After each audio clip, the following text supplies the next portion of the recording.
Okay, we are live. Let me start the recording. Hey, hello. This meeting is being everybody. recorded. Okay, we Hi, are. everybody. Good to see you. Hi, we are so technical. I love it. So today's going to be a kind of a little different atmosphere for you guys. I just want to prepare you. We have a very serious subject that we're going to be talking about. So let me just welcome you to the Lunch Bunch at the Spiritual Neighborhood. And we are a nonprofit under the Council of Families for Children, and the Spiritual Neighborhood is one of our grassroots community projects. And we are dedicated to the quality of life for the body, mind, and spirit, and for the integration of a healthy, happy human being. So, Elizabeth, would you do the honors of introducing our guest today? I would be honored to. Ladies and gentlemen, this is Foxy Jackson. She is a two-time best-selling author. She is a Reiki master, a transitions coach, intuitive reader, and community activist for sexual assault and domestic violence. She has been a registered nurse for 22 years and a forensic nurse for 2. Her authorship includes Inspirations, 101 Uplifting Stories for Daily Happiness and Manifestations. Excellent book, by the way. True Stories of Bringing the Imagined into Reality. That's the second major book. I love that one. With her nonprofit organization, Foxy's I Speak, she helps individuals heal from the traumas of sexual assault, domestic violence, and mental abuse through a monthly support group, Facebook group I Speak Foxy, annual Butterfly Warriors Retreat, and Chrysalis Day Camp, as well as various other events throughout the year. She also uses Reiki and her gift as an intuitive reader to assist others going through various life transitions, relationships, and healing. Additionally, she works with All In Together, a bipartisan organization that promotes the involvement of women in civic engagement and leadership. This all fulfills her purpose as a healer of souls. You can find her books on Amazon, and you can also find her books on Barnes & Noble. Before we go too far in this, if you want to get in touch with Foxy, email her at peacewithfoxy, FOXYE, @gmail.com. You can find her on Facebook, Foxy's I Speak, and on Instagram, and as I Speak Foxy. Foxy, welcome to the show. This is a serious conversation. Welcome. Thank you. Thank you so much for coming. Absolutely. So, Foxy, why don't you just jump right into this? You're a nurse, but you're also a forensic nurse. First of all, what's the difference? The forensic nurses have specialized training in the collection of specimens for processing by the crime lab. And we call it specimens because we're not law enforcement, so we don't collect evidence. Right. So we have specialized training in sexual assault, domestic violence, interpersonal violence, and any kind of other assaults. And because of that, we blend the medical part, so we make sure that you're medically okay, and then we take care of you forensically. We make sure that if there are any specimens or pictures or anything that need to be taken for future investigation and prosecution, that we collect those. But you do more than just that, don't you? Is that part of your normal daily job, or do you do this as your nonprofit, working with women that are in abusive situations? So as my nonprofit, I work with women and children in the community, with whether they're in abusive situations, whether that's physical, emotional, or sexual. As my job, we are fully staffed 24 hours. It is the only sexual assault program that is staffed 24 hours in the nation. And that's all I do. I only do sexual assault. And we also, with sexual assault comes domestic violence, human trafficking, and of course legal blood draws. So we draw blood on those who are driving while intoxicated. Jeez.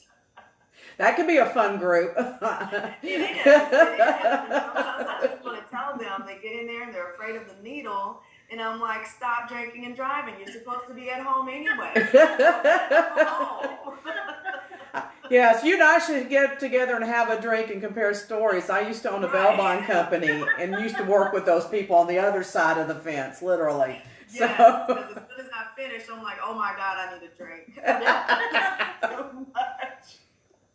So, how long have you been working with victims of abuse personally? Probably 25 years. So, what's the most important thing that you wish people knew, that you wish people incorporated into their daily way of thinking and to change their attitudes in the way they act and react? That every experience has a lesson that you must learn. And until you learn that lesson, you will repeat those experiences. And so, just tell us your biggest level of frustration, because as a director of a nonprofit myself, I just bang my head on the wall sometimes. Because to me, it's quite evident what we need sometimes, and I don't understand why people don't understand. And I get very frustrated. So what are you dealing with?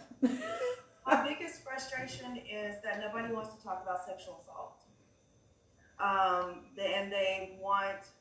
They'll talk about it as a victim, like, oh my gosh, I can't believe that happened. But when it starts getting more personal, like I have to talk to your children and tell your children that they have a vagina or that the little boys have a penis, then we don't want to talk about that because that's inappropriate. Or if I want to talk about everybody come together and let's talk about healing from sexual assault, many people still don't want to admit that they've ever been sexually assaulted. And so they don't want to talk about it. And they feel like if they donated $1 to it, then that's admitting that they were actually sexually assaulted. When, the dollar doesn't tell me if you were sexually assaulted. It just tells me that you are wanting other people to know the information and get the healing. So that's my biggest frustration is nobody wants to talk about sexual assault. I heard years ago a saying. Go ahead, Liz. I'm sorry, I have a question about that. You mean people will not donate because they're afraid that will be associated with that? Yes.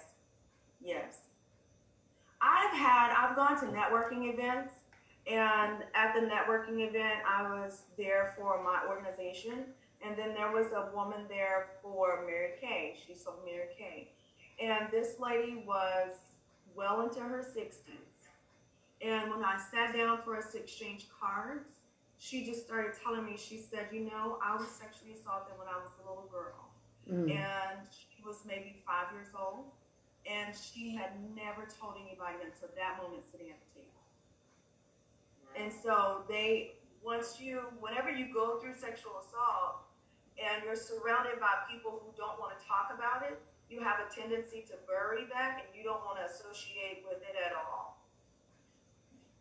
So they will keep their money if they think it's going to show that they were sexually assaulted. Do you think it's because they're ashamed or they feel guilt, or do women seem to take on the responsibility that it's their fault? What is that related to?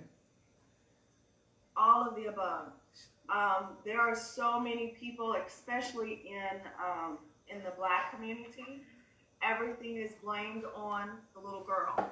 So if a little girl comes up and she's molested and they find out about it, often they will say that she was too fast, meaning that she was too sexual. And I tell people all the time, they'll tell me, well, she put herself in that position, or people put themselves in the position to be sexually assaulted. So there's a lot of victim blaming. And I have to remind them that babies aren't sexual. Babies are just babies, but babies are still getting sexually assaulted. Right. And it's not just touching or fondling or fingering. There are men who will put their penis inside of a baby. Oh, Jesus. I don't even know how that's physically possible. I can't wrap my head around how that can even happen physically. The dynamics. It happens because the vagina stretches, but it also causes damage because of it's small. Right. The whole anatomy is small. So a lot of these babies do die from the sexual assault. Some of them who survive, maybe because they were toddlers or whatever, they may be damaged as far as their internal organs damaged, but they'll make it through. The same thing happens for, older children, as far as even teenage children, 13, 14, 15 years old, and they're getting sexually assaulted, and it can still cause damage to their internal organs. So, how do you heal, regardless of the age? Because you know what, I heard years ago a saying, and it was said as a joke in a conversation, but I believe it's true now. And it was basically, if you're a woman that grew up in the South, it's just assumed that you got molested. And I think that now just encompasses the world. I think that women are vulnerable in so many ways. I don't care how strong a woman we are. And I do believe that women can be sexually molested by a spouse. I believe that's to be, I do believe we have the right to say no at any time. Yes. So, what is the healing process like? And is it different for different cultures? Is it different for different ages? Or is it the same process? It is essentially the same process. And the first step is just like Alcoholics Anonymous. You have to admit it. You have to open your mouth and admit that you were sexually assaulted. In order to do that, the person has to actually have the knowledge of what that is. Because there are many women who have been married or been in relationships, and they feel like because they had sex before, that this time it couldn't be sexual assault because they had sex before. Right, right. That makes sense? Yes. Yeah. If you do it once, you give away your freedom. You give away your choices. Right. Right. And that's based upon laws that were in place in the United States that said that a woman who was married to a man could not be raped.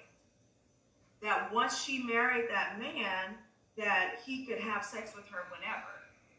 And so you have a generation of people who raised the generation before me and who are now raising some of the grandchildren that I would have had. And they have this same mentality that you cannot be raped by your spouse and that you cannot deny your spouse. And so they have this mentality. It's like a survival mechanism.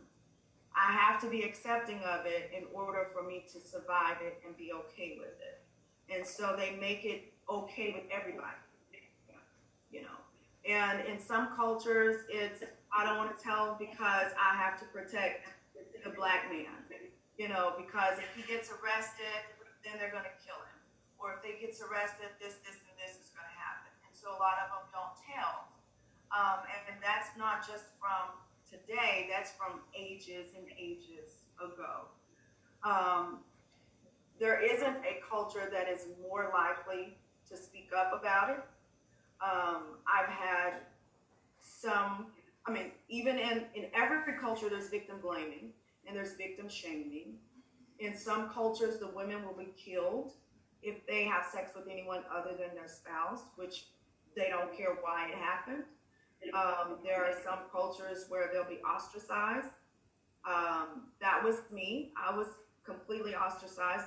I wasn't allowed to participate in things like debutante, which is this little event where you raise money and it's like you have like a ball, everybody dresses in white, and it's for college. And they told me that I couldn't be in it because I wasn't pure enough because I had been sexually assaulted by my stepfather. Oh my. So, oh my God, that mentality, and you have a whole community of people like this. So nobody tells. Like the children hear about this and they overhear people talking about it. They overhear when you're watching a movie and a woman gets raped and you say she deserved it or she brought that on herself. Then whatever happens to that child or the other person, they won't tell anybody because they'll think that you're going to say the same thing about them. Right. Or nobody's going to believe them. Right. So because we never talk about it, everybody's afraid of the healing process. You can't get to the healing process if you don't talk about it. That's just like you can't heal a wound as long as you keep a Band-Aid on it. Right. You've got to eventually take the Band-Aid off so that it can get some air. Air comes from the throat chakra. You've got to actually talk about it. And then once you talk about it, it becomes easier to address. It becomes easier to find solutions, to try different mechanisms. Healing is not something that happens in a moment. It is something that happens over a lifetime. You will forever be healing from it. And I always tell my patients that, because I had one lady and she was like, I keep having these flashbacks. When is it going to end? And I said, it's never going to end. You're going to always have to deal with this. You're going to always be healing from this. Many women go on drugs. Many women turn to prostitution. Many women become recluses and depressive and have PTSD. Some develop split personalities. So it gives you a different perspective when you're talking about people who are on drugs, or you're talking about people who are prostituting, or you're talking about people who have mental health issues. You never know what they went through that triggered those moments. And so I would guess the biggest thing is to, instead of saying this is good or this is bad, to try to understand what it is that triggered that person to have this behavior. I want your opinion about something, and this is coming at it from a totally different direction. Mm-hmm. Do you think that with our young women, and I'm talking about the teenage women in the early 20s, our young women, because I do think that our children just grow up so fast now.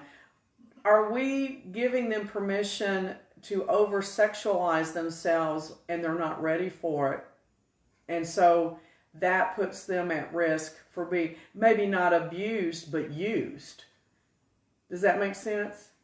Yes, it makes sense. I think that if we are not talking to them early, because children are not just those who are under 18. Right. Boys don't mature until they're like well in their 20s, as do females. They say 26 is the magic number for maturity. Yeah. 26. Yeah. I didn't think I was grown in my head until I turned 40. So I still felt like I was a little child in a grown-up's body having to do grown-up stuff, but I still felt like I was a kid. And even now, I guess because I'm always around my elders, I still feel like I'm a kid. I still feel like I'm just a little girl, and I'm okay with that. Right. But because we don't teach them ahead of time, then they don't know we're not teaching them how to make boundaries. I have a therapist, her name is Diane O'Brien, and she does most of the teaching at my events, and she's always there because I like to have a therapist in case someone has a breakdown or whatever. And she taught us one summer when we were doing the children about boundaries. So while I had the children, she was teaching the parents, because it's unfair to teach a child how to protect themselves but not teach the parent how to protect the child. Mm-hmm. And so in teaching the parents, she went over boundaries. And she said, just when we tell a child no, and they ask why, and you say, because I said so. Or they say no, I don't want to clean my room. And you say, you're going to clean your room. Or no, I don't want to eat that. And you force them to eat it anyway. We're taking away the power of their no.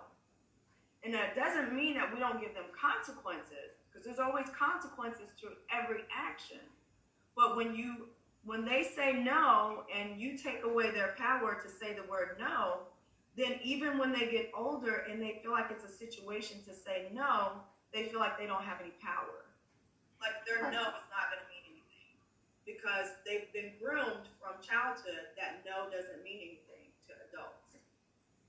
So when they get to be 20 and they're watching commercials, because you don't even have to watch a movie, you can watch commercials and be over-sexualized. Herbal Essence was like too much for me back in the day, No, you're right. I mean, seriously, I get it. I get it. Children watch commercials. They have to watch Netflix with us in the room. Toothpaste commercials. You need a sexy smile. Yeah. Who needs a sexy smile? Yeah, exactly. Exactly.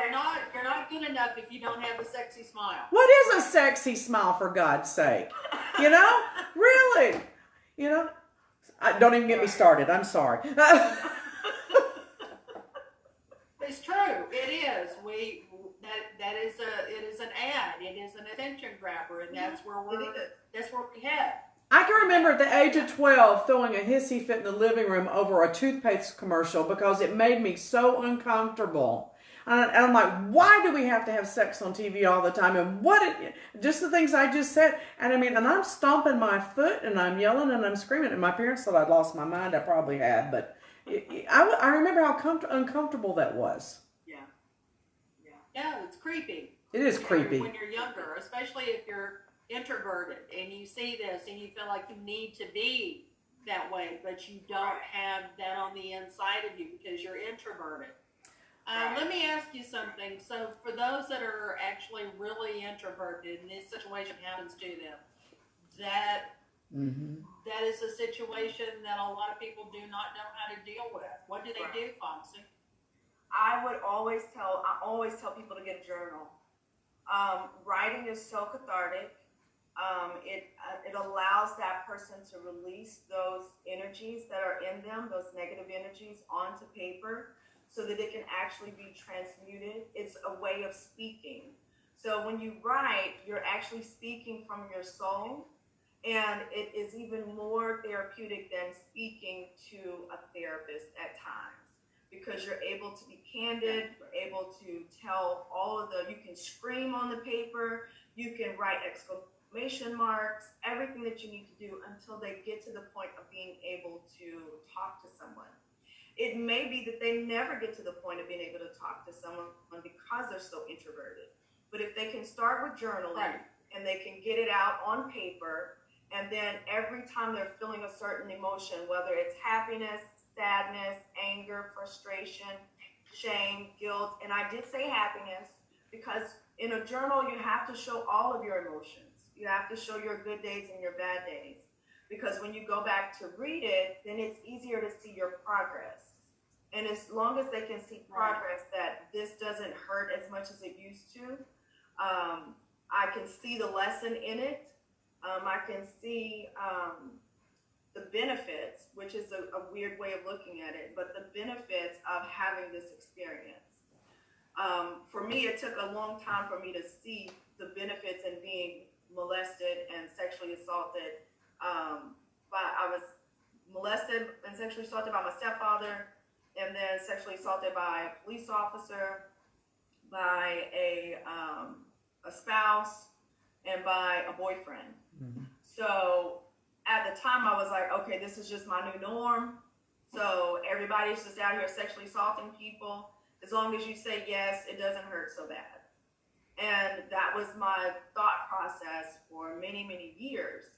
And it wasn't until I started probably the last 5 years, it was a gradual thing of getting into crystals, of trying to find who I was, what I was wanting to believe, dissecting everything that I had been taught to decide if that's something I wanted to hold on to or something I wanted to let go of. And in that, I realized the purpose of having those experiences, because my purpose for being here is to help heal the generations of women before me who have gone through this type of situation. Had I not had those experiences, there are many women I couldn't talk to. There are many men that I couldn't talk to. And so I appreciate those experiences, but it takes a while to get there. Yes. To have an appreciation for those experiences.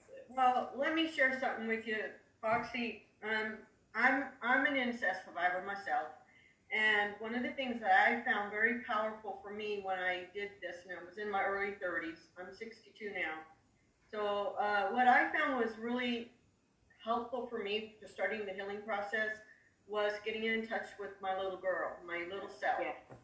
And the first time I ever did that was the most amazing feeling I had ever experienced in the months prior to that of going through counseling and trying to deal with all this stuff, because I was able to go back and really feel the emotion of that little girl, but I was also able to embrace her and talk to her and tell her that I was sorry that happened to her, but I was going to protect her from here on out. That was so powerful for me, and letting go of the fear of it ever happening again, that I was more in control. So I really think that that's really, for me, when I have people come to me with issues, is always allowing them to know they can go back to that little child and let that child know they're okay now, they're safe. Because if we never do that, that child's still there. That child still feels the fear, which still is within yourself.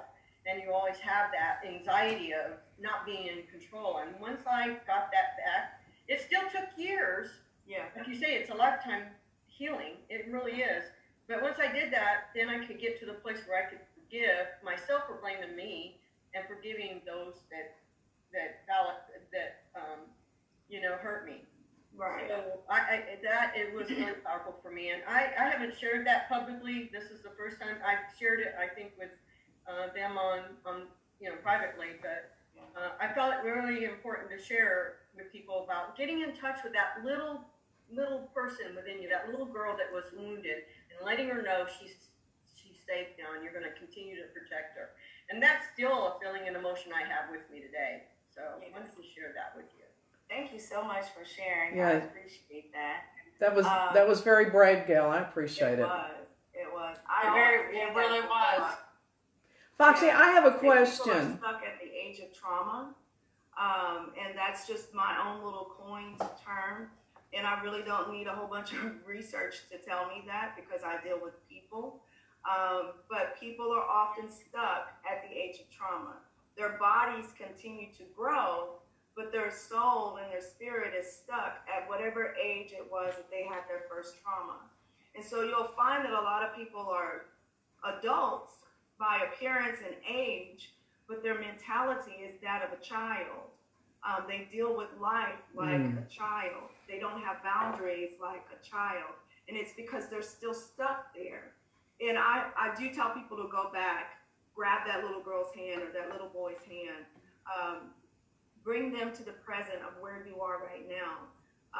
Forgive yourself for allowing them to stay back there. Forgive yourself for allowing that experience, because then you start getting into the manifestation, and I create my own experiences, and then you're like, well, why the hell did I create this experience? This isn't something I wanted to create. But it's so much bigger than what we consciously are aware of. It's our souls. And so our souls have created these experiences so that we could do and fulfill our purpose for being here in the first place. But we have to forgive ourselves. We're good at forgiving others, but we never want to actually go inside and forgive ourselves. So, Right. I have It a was a process. It took me a long time to forgive them, but I have, and that has helped me move forward. But us talking about this today does bring up some emotion for me, but it's not as intense as it used to be. So as long as we keep moving forward in that healing process, it gets less and less when we do talk about it. So. I had a client that shared a very unusual experience with me years ago that I found extremely profound. She had been abused sexually by a family member, and she was in her early teens. And she said that she had a hard time ever coming forth with that and dealing with it, because she felt guilty because she enjoyed it. Because it was not a rape, it was not violent, it was a seduction. They were not too far apart in age. He was older. And that through counseling with other issues that she had in her life, she realized that she did need to get angry, and she had a right to be angry, because even though she felt like it was a relationship and they had enjoyed it, she realized that her choices had been taken away from her. right. And when she realized that her choices had not been on the table for her, and she was not able to make those choices or enforce them, then that's when she got angry.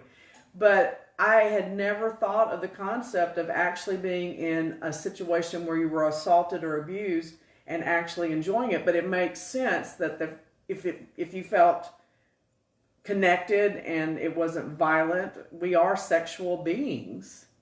And if there was seduction involved. So is there something that you can address on that and elaborate on that? Because that was fascinating. Yes, I did a session where I taught them about the body's natural response to sex. People forget that the body, the part of the brain that controls sexual responses is a primitive brain. It's not where we consciously I'm going to consciously get aroused or I'm going to consciously not get aroused. Men have proven that for years. They have no control over when their penis becomes erect or not, which is why we have so much medication and things for that. The same thing with females. We don't control whether or not the vagina becomes elongated or prepped for sexual activity. These are natural responses that the body has to sexual stimulation. And so because of that, because people don't understand that the body naturally does that and we have no control over it, when it happens, they feel like it's their fault or that they participated in it.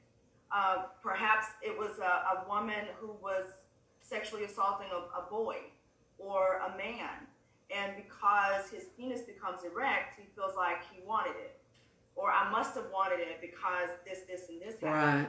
Right. And that's not true. It's just the body's natural response. It's just going to do that. There are some perpetrators who will use that against the victim and say it's a child and the victim has an orgasm. And the perpetrator will say, you wanted it. See how your body's responding? It's because you wanted it. And it causes complete confusion in the person. And so it keeps them quiet. So all of these mechanisms, the perpetrators are very knowledgeable in the body's response to sex. They're very knowledgeable, and they will use whatever it takes to get the person to not tell. And that includes getting them confused on whether or not they wanted the activity to happen. Because you have to deal with the actual fact that some of the people, once the person tells, who are they telling? They're usually telling the police. Right. Who are the police raised by? Who are the police trained by? They're trained by old heads who were there when the law said that a woman couldn't deny her husband. They're trained by old heads who say a woman puts herself in this position. You know, women don't have any power. You know, and the only power that a woman has is to seduce a man. So if a man raped her, she must have asked for it, you know. And that's not just speculation. That's coming from officers that I've had to correct. I've even had one officer who said, well, it's not sexual assault if it's not stranger on stranger. I said, that's a lie. Oh my God. Yes. Damn it. Yes. Oh my God. He didn't want to, and because of the new laws, like House Bill 616 made it where the law officers have to sign a form in the state of Texas. They have to sign a form that states the person's name. If that person comes and they ask for a sexual assault examination and kit collection, if the law enforcement denies it or if they request it, they have to sign a form stating that they denied it or requested. And they have to put their name, their badge number, and sign it. And so that has cut down a lot on women who are denied kits. Because the officer just didn't want to do the kit. Right. Cool. And the harsh fact is that some of these officers who are denying the kits are often denying it because they're some of the perpetrators. Law enforcement has the highest statistics of domestic violence. Domestic violence typically includes sexual assault because it's called makeup sex. But the woman is coerced into having sex because she doesn't want to get her ass beat anymore. Right. Yes. I have women that come in and they're prostitutes and they don't want to tell me who did it because they're afraid that the officer who comes to investigate is going to be the one who showed up at the hoe house asking for service. Right. In their uniform. Right. I've had a woman who came and she was coerced and sexually assaulted by fellow officers who taunted her during the sexual assault saying, we've got consent, right? You've got consent, right? Through the whole thing. So that brings up a really good point. I'm going to make a statement and you're going to say true or false. Sexual assault is not about sex. It is about power. True. Very true. It's just the tool. Right. Sexual assault is violence that is demonstrated in a sexual manner. And it's all about power. The same with murder, that's about power. Right. Burglary is about power. Physical assault is about power. Even emotional abuse is about power. All about power. Right. Yeah. So, Which is, I mean, kind of one of the reasons why and I say some law enforcement because I've had some really, really, really excellent officers who have done a phenomenal job of treating the patient like they were given respect, regardless of what their job was. well, police officers, and I'm the daughter of a police officer. My uncle was captain of the police department in Texarkana, and my grandfather was a fire chief captain. All right, so I come from that background, and there are good officers and there are bad officers, just like anybody else. So we're not ragging on the police. We don't do that. Right. Okay, and that's not what Roxy's saying. Soxy. I can't talk. I'm so upset. Dadgummit. I'm sorry. Foxy is not saying that. She can't help it. I am passionate about this because, I'm a woman and I'm a powerful woman, but I've had my power raped from me. All right. I'm using that word intentionally. And we could talk about this forever. We really could. So leave us with one idea or concept or tool that we can take with us daily and use as women. The one thing that I would encourage all women to do is to get involved. Get involved with talking about sexual assault. If you don't want to talk about your story, tell somebody else's story. Tell my story. I'm okay with that. Get involved with legislation. Write these, like Mitch McConnell is sitting on the VAWA, which is Violence Against Women's Act, which funds a lot of the sexual assault shelters and the programs and everything. He's sitting on it. So get involved with the law. Either supporting legislatures, vote for legislatures, vote for women who are going to be for other women, because you do have some women who are not actually for women. Thank you for saying that. Thank you. That's right. It's true. No. It's true. And let me point out something to you people. And I mean you people. You people. I'm wound up now. We're in a country where we still have not passed the ERA. Why?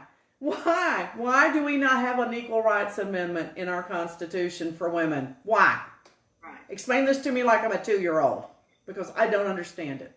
So we still don't have equal representation in the Senate or Congress that mimics what the nation is. It's still mainly run by men.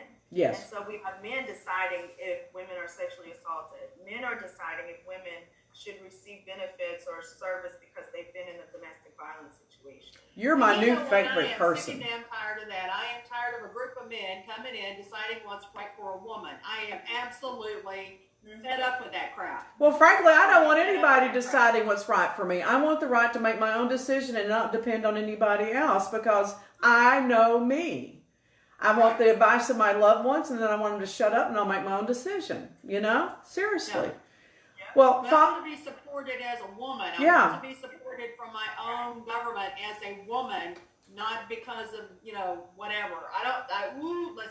We need to go on to something else. we do. Well, But I want to real quick, Foxy, I want to introduce you to my sister, Gigi. Okay. She just filled out application to volunteer work at a ranch. Is it in Bastrop? Yeah. In Bastrop for women that are victims of sex trafficking. Right. Wow. She's hoping to hear from them really soon. But anyway, this is my sister, Gigi. well, Lana Turner, where did you come from? I've been here listening most of the time. Look at that. She looks like Miss Hollywood. Audrey Hepburn or something. That's what I was going for. Thank you. But because of the quarantine, I think they're kind of taking their time and waiting for things to get clear to bring in new volunteers. But I did not know that there was a facility for victims of sex There's not. I read the website, and there's only like 2 in the United States. And so they got one in Bastrop, it's got 21 buildings, and it looks very interesting, very cool. I thought I would volunteer and then maybe ease my way in, see what it's like, if I could even emotionally handle it. Yeah. Well, y'all need to stay in contact and help one another, and we need to have you back, Foxy. And when you're doing fundraising and different things and having events, please let us know so that we can advertise them and support them for you. Because you're my new favorite person. Yeah. Aw, thank you. You are. I adore you. And I am so appreciative of what you do. I too, am a victim of sexual assault. You wouldn't believe it because I'm a bitch. But, you know. Maybe that's why. No, I was that way Let's before. not go there. Yeah, I was that way before. But it is about trying to strip a woman of power. And the more powerful you are, the more people try to take it away from you. Absolutely, because you frighten them. I do. I scare the shit out of them, thank God. So, Well, you I think actually do there's one frighten fact people. about women that people fail to ever bring up, and that's that in the past, women were the ones who were running everything. We were the rulers. Right. We ruled the land. We Yeah. were the queens. The queen is the one who ruled, not the king.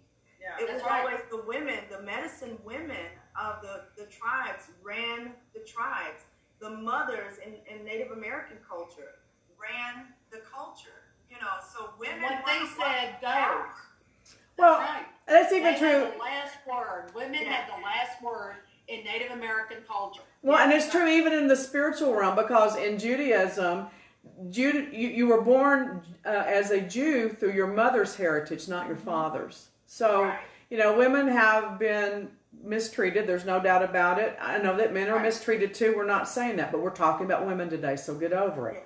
You know, and that doesn't mean that men cannot be assaulted and they cannot have their power ripped away, but we treat all people that have been through this equally, I think, or we try to.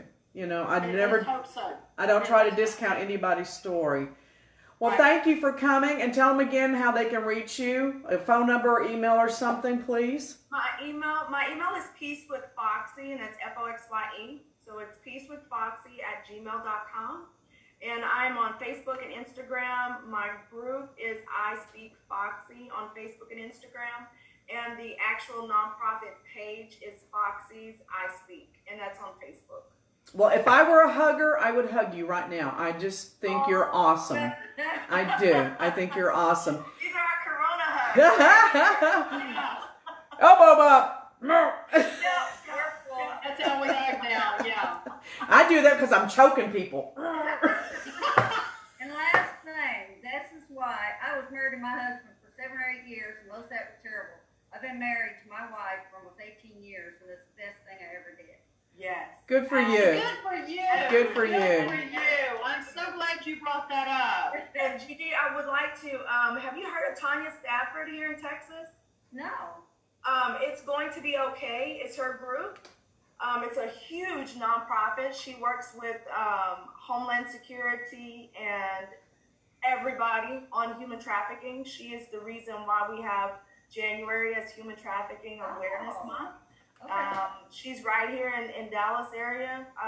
If you will send me an email or something, a message, then I will send you her information, because I know that when they have events, they need volunteers too. And she only does human trafficking. Love that. She was a human trafficking survivor, thanks to a nosy neighbor who said things didn't look right, and called the police, and that's how they got her out. And that can happen to anyone, and we need to talk about that. So you need to come back. We need to talk about just that That's happening subject. more now because Okay. of the coronavirus. So. There's a whole lot. I mean, my phone blows up on a regular basis with, the alerts for Amber Alert.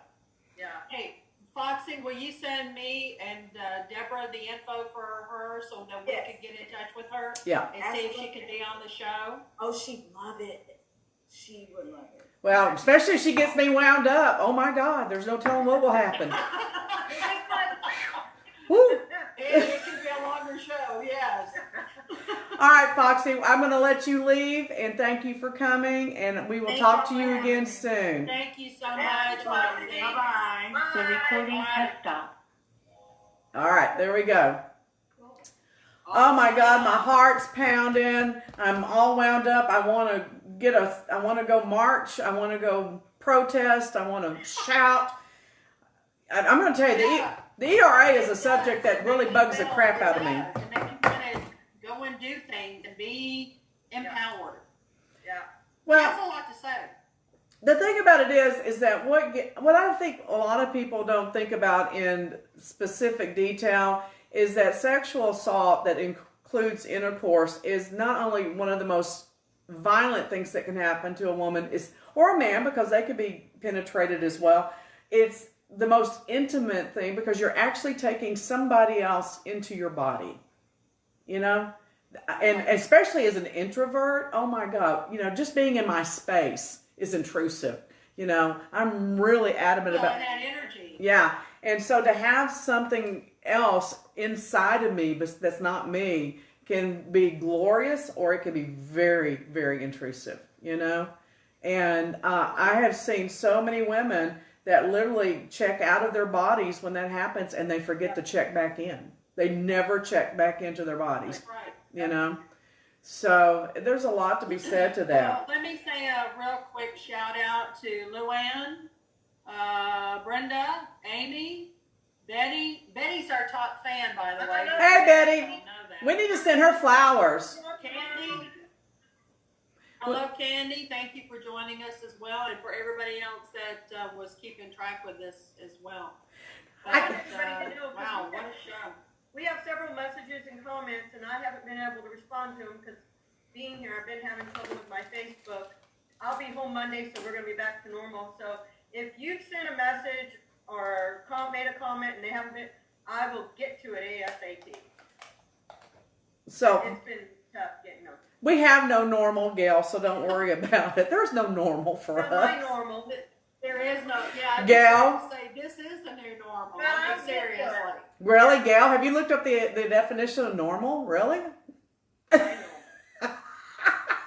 Your normal porn. Well, if the internet would come up, she can look it up, but because, I mean, that makes it hard, you gotta have the jeez.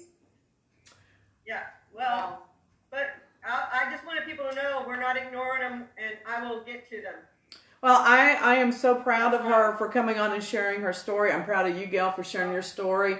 I don't need to share my story, but I will claim that I have been sexually assaulted more than once, and it was by people that I loved and trusted, and it was as an adult, thank God, because I probably would have grown up to be a serial killer if it happened to me as a child.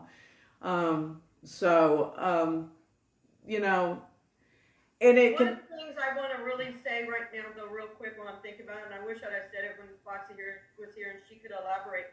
One of the most important things we have to realize, because I went through individual counseling, but I also went through group counseling. And when I went back to my individual, because I was going back and forth, 1 week here, 1 week there, I went back and I said, I don't even feel like I was sexually assaulted after I'm hearing some of the stories that I've heard. They were horrendous. There were women with multiple personalities. There were women that experienced things that I never even could comprehend or even realize had happened.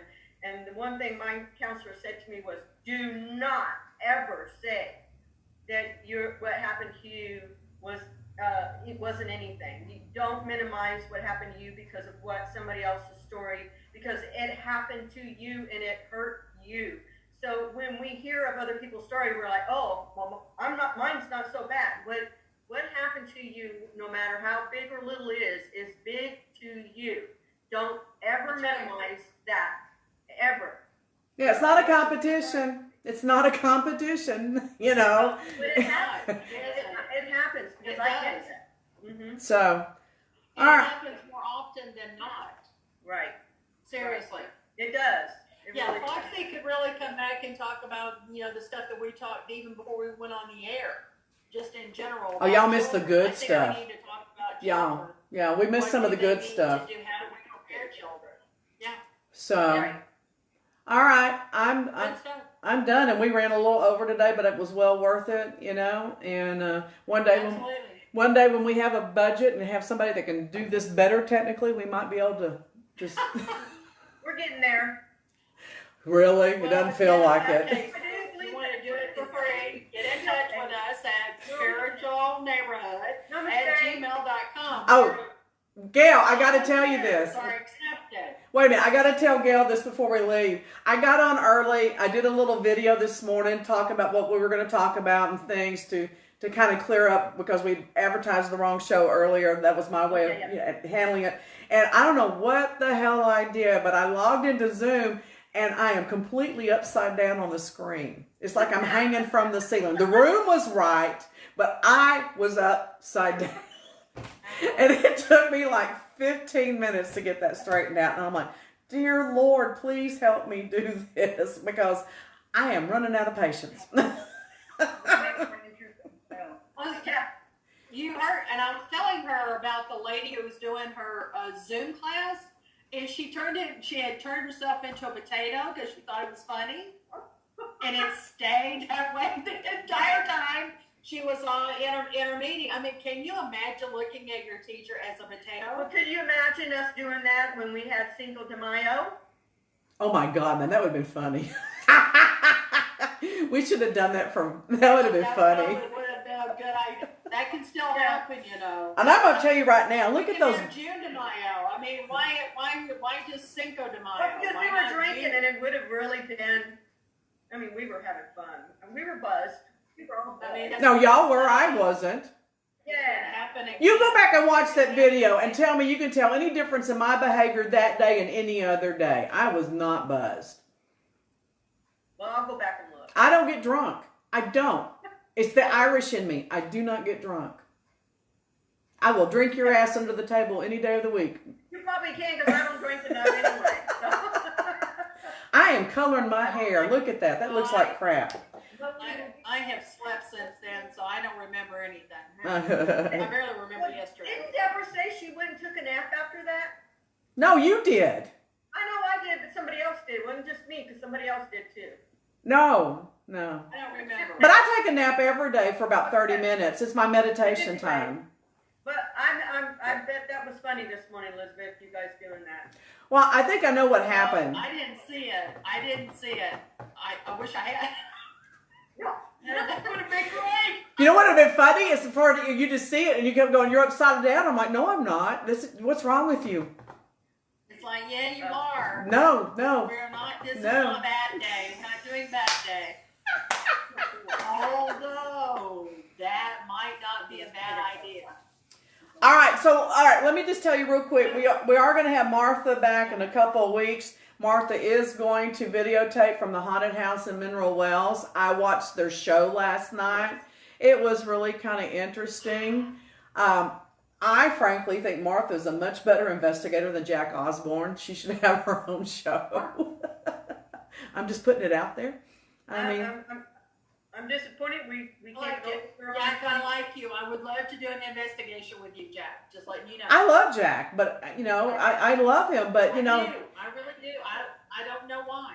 I do. Well, I loved his dad. The Satanist that he is. I do too. Cheryl. I know. Yes, I know. I just love that. And he's always acting like he's had dementia, like he doesn't know what's going on half the time. It's hilarious. No, I mean, really, how could you possibly know? I loved it. I just loved said it. it was all. Well, don't forget next week. It definitely was. Next week we have Isaac Bradfield on Thursday. Woohoo! Just got more info. And who's Monday? Somebody look at the schedule. Who's Monday? Monday is Dr. Vicki High. She's gonna be talking about heart to heart. Oh, cool. And when is David going to be on, our comedian? I don't know. We have to reschedule. I told you this twice Oh, now. that's right. I'm sorry.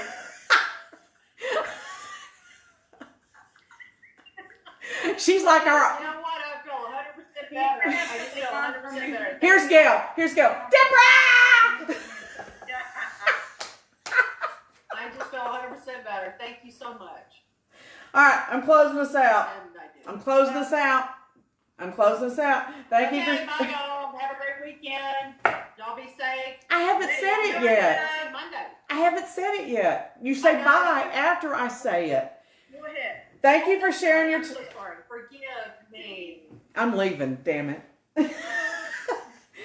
thank you for sharing your time and energy with us at the Spiritual Neighborhood Lunch Bunch. We should call this the Crazy Group, not the Lunch Bunch. We are a community and crazy's not politically correct, so I'm sorry. We are a community project of the Council of Families for Children. To contact either the host, Elizabeth Gale, or Deborah, email us at spiritualneighborhood@gmail.com. And don't be shy to ask to be a guest on our show. Or be brave. Come join us. Be brave. Yeah, what do you got to say?